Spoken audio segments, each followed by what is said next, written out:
북한의 개혁 개방 정책에 대해서 공부하겠습니다. 먼저 개혁 개방의 개념부터 정의하고 시작하죠. 코르나이에 의하면 개혁은 사회주의 체제의 특징인 정치 구조, 소유 관계, 조정 기제 이 세 영역 중에서 한 가지 이상의 변화가 발생하고 그 변화는 적당히 급진적이어야 하며 공산당 일당 독재와 같은 체제의 기본적인 속성은 유지되는 것으로 정의하고 있습니다. 코르나이는 공산당의 독점 권력이 무너지면 그 변화는 개혁이 아니라 혁명이라고 하고 있습니다. 다음 경제 개방은 현실적으로 서방 경제권과의 접촉, 왕래, 교류, 협력을 증가해서 궁극적으로 시장 경제 체제에 편입되는 것을 말합니다. 중국은 개혁과 개방을 붙여서 말하고 있습니다. 이 표는 사회주의 경제 개혁 단계를 설명하고 있습니다. 1유형은 사회주의 경제 체제를 구축한 단계이죠. 공산당 독재, 생산수단의 사회화, 중앙집권적인 계획이 그것입니다. 2유형은 사회주의의 이 세 가지 특징 중에 중앙집권적인 계획 권한을 하위 단위로 분권화하는 단계입니다. 3유형은 시장의 자원 배분 기능을 인정하는 단계입니다. 즉, 계획과 시장이 공존하는 단계이죠. 중국의 1984년에서 1992년 경제가 이 단계에 해당하는데 사회주의 상품 경제라고도 합니다. 4유형은 공산당 독재만 빼고 자원의 배분을 시장에 맡기고 생산수단도 민영화하는 단계입니다. 중국의 92년 이후가 이 단계에 해당하는데 이를 사회주의 시장경제라고 일컫습니다. 북한의 경제개혁 단계는 이 유형을 거쳐서 김정은 시대에는 3유형에 해당한다고 볼 수 있겠습니다. 이 표는 북한의 대내외 환경과 개혁개방 정책의 변화를 시기적으로 정리해 놓은 것입니다. 1970년대에는 국제적으로는 동서대탕트 시기, 즉 동서 긴장이 완화되는 때이고 북한 국내 경제가 하락 국면에 접어드는 시기였습니다. 이때 북한은 플랜트 수입을 위해서 서방 세계로부터 대규모 차관을 도입하였으나 석유 파동 등으로 무역 적자 폭이 커졌고 나아가 1976년에 채무 불이행 상태에 접어들었습니다. 1980년대에는 국내 경제가 침체하고 80년대 말에는 사회주의 경제권이 붕괴되던 때이죠. 사회주의 국가 간의 유무상 거래가 중단 또는 축소되니까 대내 경제관리 부문을 개선하는 조치와 외국인 직접 투자 유치 정책을 시도하였습니다. 1990년대에는 사회주의 경제권 붕괴와 김일성 사망으로 고난의 행군 시기를 겪습니다. 중공업 우선 발전 전략을 포기하고 농업, 경공업, 무역제일주의를 내걸어 보기도 하고 하병 사업을 통한 외자 유치가 부진하자 특정한 지역만을 개방하는 정책으로 전환도 해봅니다. 2000년대에는 1993년 1차 북핵위기 이후 북핵위기가 지속되고 심화되는 때였습니다. 과감한 경제관리 개선 조치인 7일 조치를 시행하고 경제특구를 4곳으로 확대합니다. 남북 경협이 활성화되던 시기이기도 하죠. 김정일이 사망하고 김정은이 들어선 2012년 이후에는 경제특구를 대폭 확대하고 기업의 자율권을 대폭 주는 경제관리 개선 조치도 실시합니다. 1970년대에는 서방 자본주의 국가로부터 대규모 차관을 도입했으나 대내외 경제 사정이 안 좋아 1976년에는 급기야 디폴트 선언을 했다고 했죠. 그럼에도 이전까지는 사회주의 국가 간의 융상 거래만 해오다가 서방 자본주의 국가들과 최초로 경제교류를 하였다는 의미가 있는 것이지요. 1980년대에는 국내 경기가 침체하자 대내적으로 경제관리 개선을 해보기도 하고 대외적으로는 자본주의 시장에 뛰어들기 위해서 무역정책을 새롭게 전환하고 자본과 기술 도입 방식을 모색합니다. 1984년에 하병법을 제정해서 하병사업을 시작하게 됩니다. 1980년대 말 사회주의권 붕괴는 안보와 경제면에서 북한에 심각한 충격을 주었습니다. 경제적으로는 북한 상품의 판로와 원료 및 연료 공급자의 상실을 의미하였고 북한은 낯선 자본주의 시장으로 떠밀릴 수밖에 없었던 것입니다. 러시아와 동유럽 국가들은 더 이상 북한의 수출 시장을 제공하지 않고 기술 도입이나 기타 수입에도 특혜를 주지 않게 되었습니다.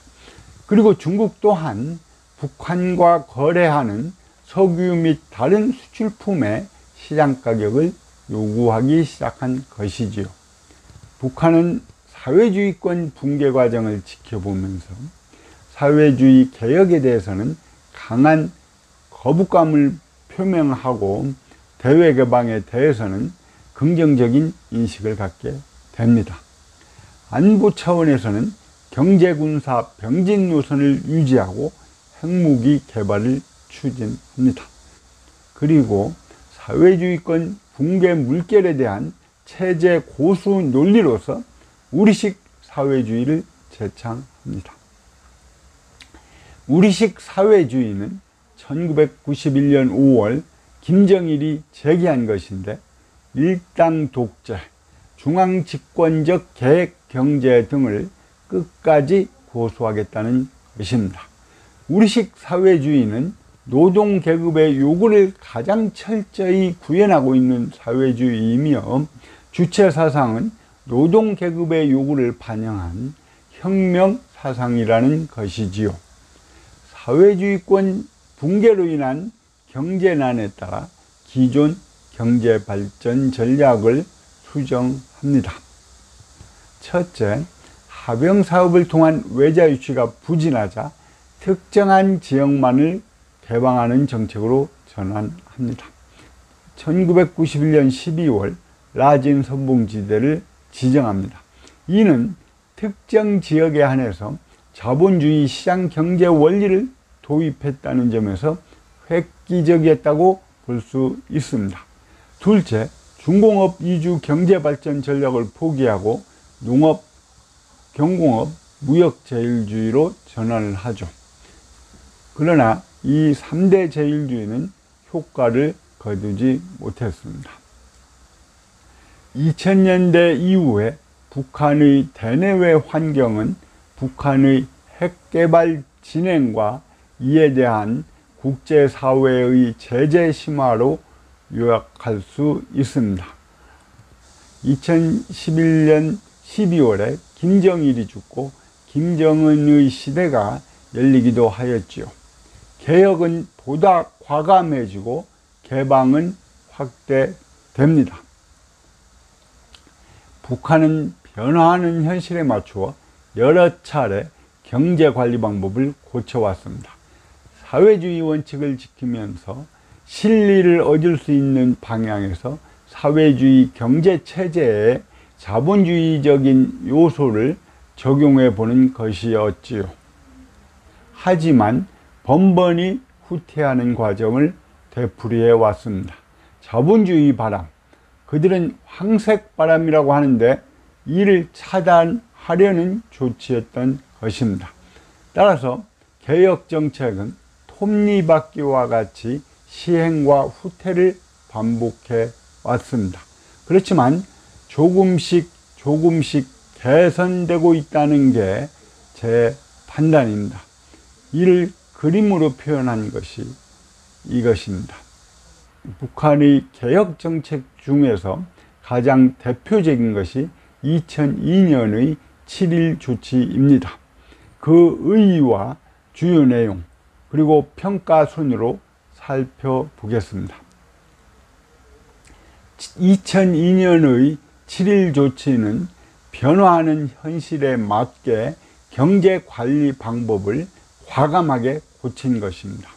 사회주의 원칙을 지키면서 가장 큰 실리를 얻을 수 있는 방향에서 진행되었습니다. 그 배경은 1990년대 고난의 행군 기간에는 북한 경제는 거의 파탄 지경이었습니다. 즉 경제관리 체계의 한계가 적나라하게 노출된 것이죠. 공급은 턱없이 부족하였고 장마당 등 음성적인 시장이 확산함에 따라 국가 배급 체계가 붕괴돼 버린 것입니다. 북한 당국은 공급을 확대하고 시장 활용을 통한 경제위기 탈출 방법 모색이 필요했던 것이죠. 북한이 하병 사업을 하고 라진선봉 특구를 지정한 이후에 7.1 조치를 내놓은 것은 당면한 경제 문제를 풀기 위해서 대외 경제 관계 먼저 개선하고 국내 경제 관리를 개선하고자 했던 것입니다. 7.1 조치의 핵심 내용은 경제의 분권화, 화폐화, 시장화 개혁이었습니다. 첫째, 물가와 임금을 대폭 인상합니다. 북한은 계획 가격제에 의해서 중앙에서 인위적으로 낮은 수준에서 물가를 책정합니다. 그러나 경제위기 상황에서 원자재 수입 가격과 제품 생산 가격이 높아짐에도 불구하고 낮은 가격을 고정시켜 놓았기 때문에 갈수록 국가의 재정 부담이 커질 수밖에 없었던 것이죠. 반면에 시장은 활성화되고 국정 가격과 암시장 가격의 격차는 커지고 즉 인플레가 발생하게 되었습니다. 북한 당국은 이 같은 문제를 해결하고자 식량, 공산품, 주택, 전략 사용료 등 전반적인 물가를 수십 배에서 수백 배까지 올렸습니다.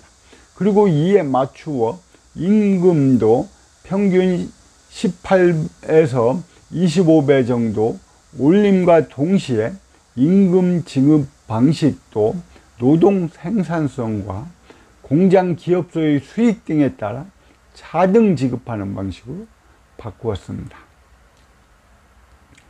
둘째는 독립채산제를 강화하고 공장 기업소의 자율성을 확대합니다. 북한은 물가와 임금을 인상한 만큼 공급을 늘리기 위해서 공장 기업소의 평가 체계를 바꾸고 자율성을 확대했습니다. 즉 공장 기업소는 종전의 계획 목표량 달성 방식이 아니라 수익성이 기준이 된 번수입 지표에 따라 평가하는 체계를 도입합니다. 또한 독립채산제 강화 방침에 따라 이전에는 공장 기업소에서 초과 달성한 이윤을 국가에 납부하는 방식에서 기업 자체로 재투자 재원이나 종업원 복지기금으로 활용할 수 있도록 재량권을 주고 자재 공급을 원활하게 하기 위해서 기업 간 원자재 거래를 허용했습니다. 했습니다.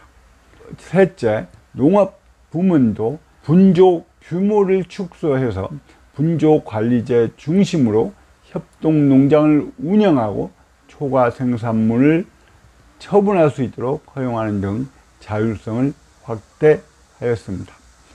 네 번째, 원부자재 시장을 개설했습니다. 그네들 말로 물자 교류 시장을 개설해서 공장 기업소가 원부자재 및 부속품을 시장에서 거래할 수 있도록 하였습니다. 7.1 조치는 북한이 기존의 정치 이념과 체제를 개혁하지 않은 채 일부 경제 부문에서만 실리를 추구하는 시장경제 기능을 도입한 조치였습니다. 즉 대핵적 경제관리 내에서의 부분 시장 허용이라는 취지였습니다. 그러나 당국의 취지와는 다르게 오히려 계획경제 부문조차 시장에 의존하는 시장화 현상의 확대를 가져왔습니다. 7.1 조치는 군수경제 등을 포함한 국민경제 전체의 개혁이라기보다 민수생산 부문을 주 대상으로 하였고 사유와 없는 경제의 분권화, 화폐화, 시장화 개혁이었다는 한계를 가지고 있습니다. 그나마 당정 간의 갈등으로 인해 2005년 하반기 이후 7.1 조치 시행이 중단되고 북한은 점진적으로 시장을 통제해 나갑니다. 김정은도 2012년 집권 이후 경제관리제도를 시장 친화적인 방향으로 개편하고 있습니다. 6.28 방침, 530 담화 등을 통해서 그 방향성을 제시하였는데요. 현실 발전의 요구에 맞게 우리식 경제관리 방법을 확립할 때 대하여라는 2014년 530 담화는 사회주의 강성 국가 건설을 위해서 현실 발전의 요구에 맞는 우리식 경제관리 방법을 확립해야 한다고 제시하고 경제를 지도 관리하는 데서 생산수단에 대한 사회주의적 소위를 옹호 고수하고 집단주의 원칙을 철저히 구현해 나가야 한다는 것이었습니다. 김정은 시대의 우리식 경제관리 방법의 목적은 기업, 농장 등 개별 경제 주체들의 자율성과 인센티브를 확대하고 이를 통해 경제 주체들이 다양한 방식으로 시장을 활용해서 경영 성과를 높이도록 하는 것이었습니다. 그 핵심은 사회주의 기업 책임 관리제입니다. 그 내용은 경영 권한을 현장에 부여하는 것입니다. 즉 생산수단은 국가 소유이고 지배인도 국가가 임명하지만 국영기업은 계획 수행과 시장 생산을 동시에 수행하며 그 경영 성과에 대하여 책임을 지는 것이지요.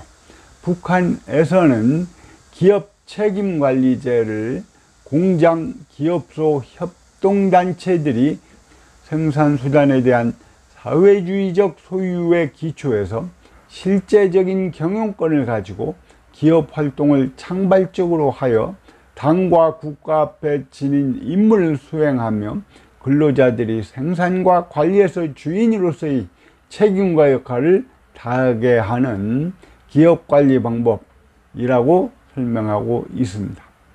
농업 부문에서도 포전 담당제를 도입하는 한편 기업 부문과 유사하게 협동농장의 계획 수립과 집행, 국가 수매 이후 생산물의 처분, 협동농장 내 소득의 배분 등에서 협동농장의 권한을 크게 제고시켰습니다. 포전 담당제는 협동농장의 최종 작업조인 분조 내에서 포전을 담당하는 최종 노동 단위를 3명에서 5명으로 구성하고 1인당 약 한 정보씩 토지를 분배해 주어서 당국이 제공한 농자재 비용과 국가목 납부 후에 초과 생산물은 국가와 농민 간의 일정한 비율로 현물 분배하는 것을 말합니다. 김정은 시대의 개혁 정책은 7.1 조치의 연장선상에 있습니다. 사회주의 원칙을 고수하면서 실리를 극대화하는 방향인 것이죠. 시장 기능을 활용하는 등 제도와 현실의 갭을 공식적, 사후적으로 인정하는 조치이기도 하고요. 북한의 시장 활용 정책 하에서 북한의 시장화 현상이 한 단계 업그레이드 되고 있는 것입니다. 시장화 초기에는 계획경제 부문의 상품 자원들이 시장에 유출됨으로써 시장은 계획경제 부문을 잠식하는 경제공간 성격이었습니다. 이제 시장은 계획경제 부문이 계획지표 수행에 원자재, 자본 조달 및 판매 시장의 역할을 함으로써 시장은 계획공간과 상호 의존 관계를 맺고 있는 것입니다. 시장화의 제도화 수준을 높임으로써 간접적으로 생산수단의 사적 소유 문제의 불법성을 완화해 준 측면이 있습니다. 하지만 공식적으로 사적 소유 문제는 전혀 다루지 않았다는 점은 한계입니다. 그럼에도 현실 경제는 개인의 시장 활동이 확산될 것입니다. 시장 사회주의 방향으로 더 나아갈 것입니다.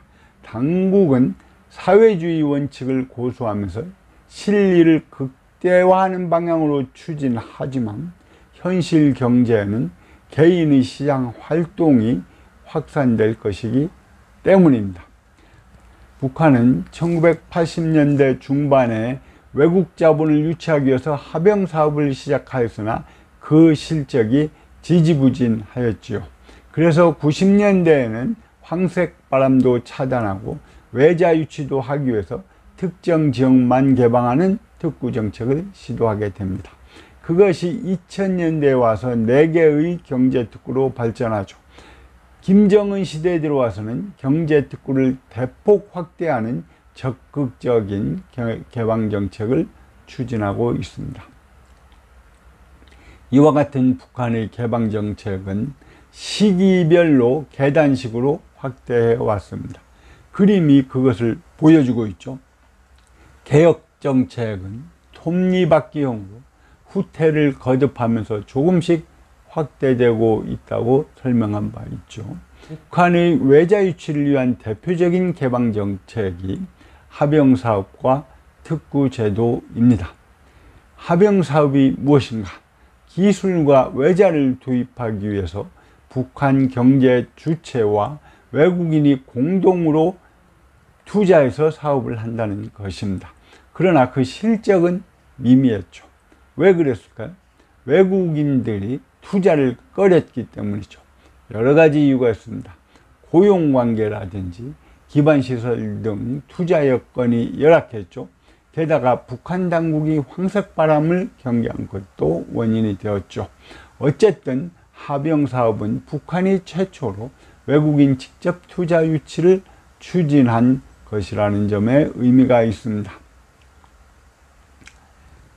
1991년에 중국과 러시아의 접경 지역인 함경북도의 라진시와 선봉군의 621km제곱미터를 자유경제무역지대로 지정합니다. 동북아시대의 국제적인 화물 중개지와 수출 가공, 관광, 금융기지로 발전시킨다는 목표였습니다. 라진 선봉지대 정책은 외국인 투자 대상 지역을 특정한 지역으로 제한해서 그 지역 안에서 자본주의 시장 경제 원리를 도입하였다는 점에서 북한 대외 경제 정책의 획기적인 전환을 일으킨 것입니다. 하지만 라진 선봉지대의 외자 유치 실적은 미미했습니다. 중국 조청연계 기업 등 외에는 북한의 투자 환경이 부실하다 해서 투자에 큰 관심을 두지 않았기 때문이죠. 2010년에 라선시를 특별시로 격상시키고 2015년 11월에는 북한의 대외 매체인 내 나라를 통해 총 154억 8천만 달러를 투자하겠다는 라선 경제특구 종합개발계획을 밝혔습니다. 라진항 물류산업구, 신흥경공업구, 안주 국제관광구 등 산업구 9군데와 시내국제회의구, 비파섬 생태관광구 등 관광지 10군데를 개발하겠다는 것이었습니다.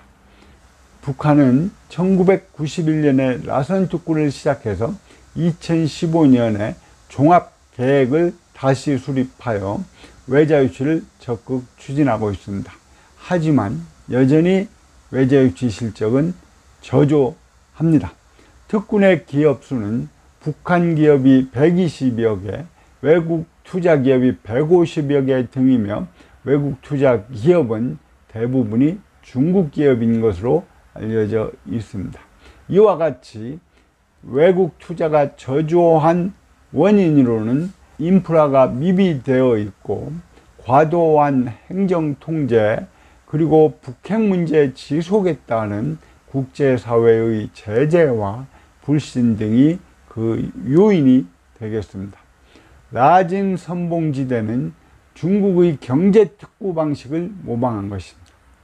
하지만 다른 점은 중국이 특구를 통해서 개방과 개혁의 성과를 국내에 전파해 나가는 전략을 추구한 것과는 달리 북한은 변화된 현실에 맞게 제한된 지역의 개혁 개방은 하되 국내외로의 사상문화적 침투를 막기 위해서 엄격히 관리하겠다는 전략이었던 것입니다. 북한 당국은 김정일의 과학기술 중시 전략에 따라 2000년대에 들어서면서 선진 과학기술 도입을 강조하였습니다. 대외경제 부문에서도 실리와 효율성이 강조되었고 수출 증대와 외자 및 기술 도입에 중점을 두게 되었습니다.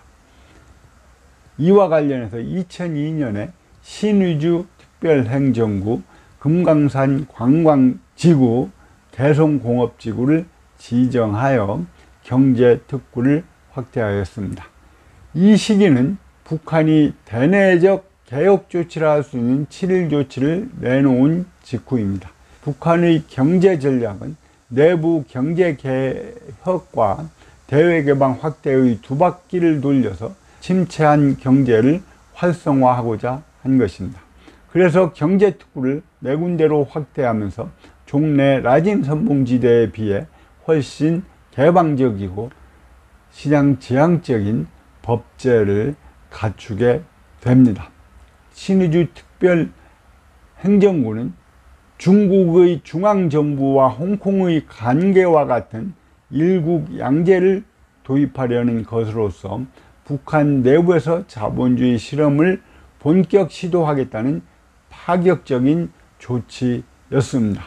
북한이 2002년 9월 24일 네덜란드 국적의 화교 양빈을 초대 행정장관으로 임명하는 등 야심찬 출발을 하려 하였지만 약 한 달 뒤에 양빈이 중국 공안당국의 탈세 혐의로 체포되었고 2003년 9월 6일 18년형을 선고받고 수감됨으로써 북한의 신의주 개발 계획은 시작도 하기 전에 좌절되고 맙니다. 개성공단은 한반도 긴장 완화, 북한의 자본주의 실험의 장, 남북 상생의 경제협력 모델 제시 등의 성과를 보였지만 2016년에 들어서서 북한의 4차 핵실험으로 인해 가동이 중단되고 맙니다. 개성공단 가동은 2004년 6월에 시범단지에 15개 기업이 입주하면서 시작되었습니다. 내가 이들을 입주시킨 담당자였습니다. 가동 중단 전인 2015년 기준으로 총 125개 기업들이 생산활동을 하였으며 생산액도 5조 6,330만 불에 달하였습니다. 그리고 5만 6천여 명의 남북 근로자들이 한 공간에서 같이 일하고 있었던 것입니다. 아침이면 개성공단으로 들어오는 버스 행렬, 자전거 행렬, 걸어서 335 출근하는 북한 사람들의 활기찬 모습을 보고 개성공단 분양팀장이었던 저는 가슴 뿌듯했던 기억이 납니다. 금강산 관광은 1998년 11월 18일에 금강호가 첫 출항하면서 시작되었습니다. 북한은 2002년 10월에 금강산 일대를 금강산 관광지구로 지정하고 2003년 2월부터는 육로 관광이 실시되면서 남한의 관광객 수는 크게 증가했으며 2008년도에는 연간 40만 명에 달했습니다. 그러나 2008년 7월 북한군에 의해서 남한 관광객이 피격 사망한 사건이 발생함에 따라 남북 간 금강산 관광은 중단되었습니다. 그 후 북한은 금강산 관광지구에 대한 현대아산의 독점 사업권을 취소하고 금강산 국제관광특구, 나아가 원산 금강산 국제관광지대로 바꾸어 버렸습니다. 현재는 중국을 통한 금강산 국제관광이 진행되고 있습니다. 금강산 관광사업은 대규모 남북경협의 첫 시발점이었다는데 그 의미가 있습니다. 그러나 몇 가지 한계와 문제점이 존재합니다. 무엇보다 관광객 피격 사건에 드러난 바와 같이 신변 안전 보장과 재발 방지 대책 등이 미비되어 있습니다. 그리고 몰수 동결된 투자 자산과 개발업자의 독점적 사업권 훼손에 대한 원상회복 조치가 요구됩니다. 그리고 관광 대가가 핵개발로 전용되고 있다는 의혹 해소도 필요합니다. 개성과 금강산 관광사업은 종래의 단순교육 또는 이탁가공 형식으로 이루어져 왔던 남북경협을 직접 투자 방식으로 업그레이드함으로써 남북경협이 활성화되는 계기가 되었습니다. 하지만 두 개의 사업이 북핵 문제 등 한반도를 둘러싼 정치 외교적인 요인으로 중단되었다는 점이 매우 안타깝습니다. 김정은은 외자 유치에 적극적입니다. 외국인 투자 지역을 확대하고 투자 방식을 다양화하였습니다. 현재 경제특구 5개를 포함해서 중앙급 개발구 4개, 지방급 개발구 19개 등 총 28개의 경제개발구를 지정해 왔습니다. 그림은 그 위치를 볼 수 있습니다. 중국의 경제개방이 점선면의 형태로 확대하였다고들 합니다. 북한의 경우에도 김정일 시대의 4개 경제특구가 점이라면 김정은 시대의 경제개발구는 해안으로 연결되는 선의 형태를 띠고 있다고 볼 수 있습니다. 김정은 시대의 경제개발구가 과거와 다른 점은 첫째, 경제개발구를 중앙급, 지방급으로 이원화하고 있다는 점입니다. 둘째, 각 지방 정부들이 보유한 비교 우위 요소를 기초로 특화된 경제개발구들을 추진하고자 한 것입니다. 개발구의 이름도 경제개발구, 관광개발구, 공업개발구 등으로 다양화하였습니다. 셋째, 종래의 합영, 합작 투자에 한정되었던 투자 방식을 다양화하였습니다. 넷째, 경제개발구 지대 안팎의 경제활동의 연계를 가능하게 하였습니다. 지대 밖의 북한 기업이 새로운 경제특구, 경제개발구에 진출할 수 있게 하고 지대 내의 외국 자본이 지대 밖의 북한 기업들과 연계될 수 있도록 제도화하였습니다. 과거에는 지대 밖 북한들의 기업과 이탁가공 내지는 생산 공정의 분합관계를 맺기 어려웠었습니다. 그러나 김정은 정권의 경제개발구 정책은 선포 이후에 외자 유치는 거의 되지 않고 있습니다. 열악한 인프라, 낙후된 물류체계 등에 더하여 북핵 개발에 따른 대북 제재 강화가 경제개발구 추진을 어렵게 만들고 있는 것입니다. 큰 틀에서 보면 북한은 중국의 개혁개방 정책을 벤치마킹하고 있습니다. 먼저 개혁개방 초기의 환경이 달랐습니다. 중국은 집단 지도체제였으며 사회주의 시장경제를 지향하고 있었습니다. 반면 북한은 1인 독재체제로서 완전한 사회주의를 지향하고 있는 점이 다릅니다. 중국은 농업 위주의 대규모 경제이지만 북한은 공업 위주의 소규모 경제이었죠. 중국은 서방과의 국교를 확대해 나갔지만 북한은 미국과의 관계 개선을 하지 못하고 남한과도 긴장을 지속하곤 했죠. 중국의 개혁은 계획 경제를 해체하고 시장화로 발전하였지만 북한은 개혁 정책이 시기별로 분절되어 계획과 시장이 공존하는 상태에 머물러 있습니다. 중국의 개방 정책은 점선면의 개방 전략에 따라 확대되었지만 북한은 제한된 지역의 개혁 개방은 하되 국내로의 사상 문화적 침투를 막기 위해 엄격히 관리하겠다는 전략에 따라 더디게 진행하고 있습니다. 결론적으로 중국은 성공적인 사회주의 개혁 개방 모델을 구축하였다고 평가를 받는 반면에 북한은 개혁 개방의 초기 단계 수준이라고 평가할 수 있습니다.